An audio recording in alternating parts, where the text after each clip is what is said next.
Allez, on continue les témoignages et les sensations de cette journée ici au stade Marcel Michelin. Messieurs, vous n'avez pas forcément l'habitude d'avoir des assemblées générales et des tables rondes dans des lieux sportifs et des lieux mythiques d'une ville comme celle-ci? Et non, hein, c'est un moment à la fois exceptionnel et intéressant. Ça nous a parlé de mettre en rapport la prévention et le sport. Et on est dans le cadre idéal pour faire ça.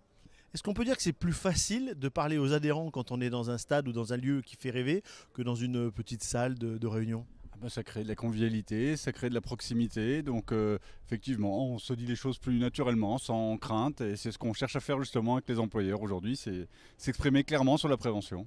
Il y a eu un petit peu de répondants, il y a des gens qui ont posé des questions. J'imagine que pour vous, qui êtes des responsables, c'est plus intéressant quand il y a de la demande et des questions.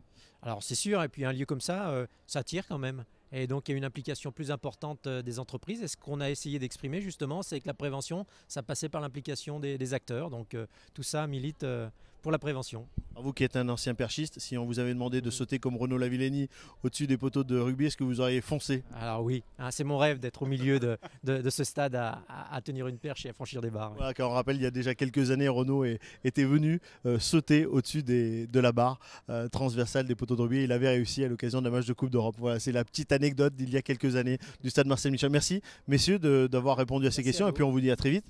Au revoir, à bientôt. À très vite. À très bientôt.